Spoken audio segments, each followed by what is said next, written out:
அன்பு தமிழ் மக்களுக்கு அன்பான வணக்கங்கள். இன்னைக்கு நம்ம மதுரை ஸ்டைல் பால் கொழுக்கட்டை எப்படி செய்யலாம்னு பார்க்கலாம். இந்த ரெசிபி என்னோட அம்மாச்சி எனக்கு சொல்லி கொடுத்த ஸ்பெஷலான டிஷ்ங்க. இந்த பால் கொழுக்கட்டை ஒரு ஹெல்தியான, சிம்பிளான, டேஸ்டியான ஒரு ரெசிபின்னு சொல்லலாம். வாங்க வீடியோ உள்ள போலாம். பால் கொழுக்கட்டை செய்ய தேவையான பொருட்கள்: பச்சரிசி மாவு 1/2 கிலோ, மண்டை வெல்லம் 350 கிராம், ஏலக்காய் 8 நம்பர், நெய் 2 டேபிள் ஸ்பூன், உப்பு தேவையான அளவு. பால் கொழுக்கட்டை செய்ய 1/2 கிலோ மாவு எடுத்திருக்கேன். இந்த மாவு இந்த ஆளாக்குல 3 பங்கு வருங்க. நான் அந்த 3 பங்க வச்சுதான் இன்னைக்கு எப்படி செய்யறதுன்னு காட்ட போறேன் உங்களுக்கு. இதுல 1/2 டேபிள் ஸ்பூன் உப்பு எடுத்துக்கோங்க. 1/2 கிலோ மாவுக்கு 1/2 டேபிள் ஸ்பூன் உப்பு. இது ஸ்வீட்ன்றனால உப்பு பார்த்து போடுங்க. அதிகமாயிடுச்சுன்னா உப்போட டேஸ்ட் ரொம்ப அதிகமா தெரியுங்க. உப்பு போட்டதுக்கு அப்புறம் நம்ம இந்த மாவை கையாலேயே பிசைஞ்சு விடணுங்க. இந்த மாதிரி பிசையும் போது மாவும் உப்பும் சரியான அளவுல மிக்ஸ் ஆகும். நமக்கு உப்பு அங்கங்க மாவுல தெரியாம எல்லா இடத்துலயும் சரிசமமா இருக்குங்க. கொழுக்கட்டை மாவு பிசைறதுக்கு தேவையான அளவு சுடு தண்ணியை எடுத்துக்கோங்க. சுடு தண்ணியில மாவு பிசைஞ்சாதான் கொழுக்கட்டை சாஃப்டா கிடைக்குங்க.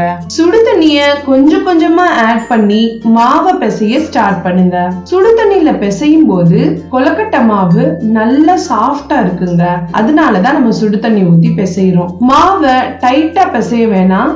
டைட்டா பிசைஞ்சா வேக வைக்கும் போது நல்லா இருக்காதுங்க. அதே டைம்ல ரொம்ப லூஸாவும் பிசையாதீங்க. மாவை எடுத்து அதோட பக்குவத்தை உங்ககிட்ட காமிக்கிறேன். இந்த மாதிரி மாவை கையில எடுத்தா சாஃப்டா இருக்கணுங்க. நாம கொஞ்சம் கொஞ்சமா மாவை எடுத்து உருட்டும் போது கரெக்டா சாஃப்டான பக்குவம் கிடைக்கும். சோ இந்த மாதிரி சாஃப்டா நம்ம மாவை பிசைஞ்சுக்கணுங்க. எல்லா மாவையும் நமக்கு தேவையான ஷேப்ல நீளமாவும் உருண்டையாவும் உருட்டி வச்சுக்கோங்க. எல்லா மாவையும் இந்த மாதிரி ஷேப்பா சின்ன சின்னதா உருட்டி வச்சுக்கோங்க. அடுத்ததா மண்டை வெல்லத்தை தட்டி எடுத்துக்கோங்க. ஒரு கிண்ணத்துல 350 கிராம் வெல்லம் கூட 1 டம்ளர் அளவு தண்ணீர் சேர்த்து வெல்லம் கரையிற வரைக்கும் நல்லா கொதிக்க விட்டுடுங்க. அதுக்கப்புறம் அதை தனியா எடுத்து வச்சுக்கோங்க. கொழுக்கட்டைய வேக வைக்க ஒரு பேன்ல 3 உலக்கு மாவுக்கு 2 பங்கா 6 உலக்கு தண்ணீர் ஊத்தி கொதிக்க வைங்க. தண்ணீர் நல்லா கொதிச்ச உடனே கொழுக்கட்டை மாவை அது கூட ஆட் பண்ணுங்க. கொழுக்கட்டை மாவை ஆட் பண்ணும்போது கொஞ்சம் கொஞ்சமா ஆட் பண்ணுங்க. இல்லனா அது எல்லாமே கரைஞ்சிருங்க. ஒரு 15 நிமிஷம் பேனை மூடி வச்சு குக் பண்ணுங்க. 15 நிமிஷம் கழிச்சு பாத்தீங்கன்னா கொழுக்கட்டை நல்லா வெந்து வந்திருக்குங்க.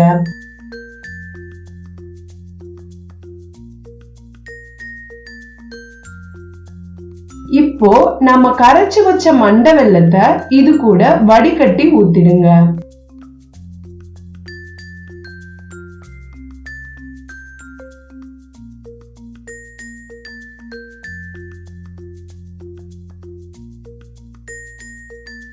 ஒரு 5 நிமிஷம் சிம்ல போட்டுருங்க. அதுக்கப்புறம் அது நல்லா வெந்து எல்லாமே ஒண்ணு கூடி இருக்குங்க. இது கூடவே 8 ஏலக்காய பொடி பண்ணி கொதிச்சுட்டு இருக்கிற கொழுக்கட்டைக்குள்ள மிக்ஸ் பண்ணிருங்க. உங்களுக்கு தேவைப்பட்டா கடைசியா கொஞ்சம் நெய் ஆட் பண்ணிக்கோங்க. அவ்வளவுதாங்க, ஒரு டேஸ்டியான சிம்பிளான பால் கொழுக்கட்டை ரெடி ஆயிடுச்சுங்க. இந்த ரெசிபி உங்களுக்கு பிடிக்கும்னு நினைக்கிறேன். இந்த ரெசிபி உங்களுக்கு பிடிச்சிருந்தா கண்டிப்பா வீடியோவை லைக் பண்ணுங்க, ஷேர் பண்ணுங்க, கமெண்ட் பண்ணுங்க. சேனலை சப்ஸ்கிரைப் பண்ண மறக்காதீங்க. Thank you all.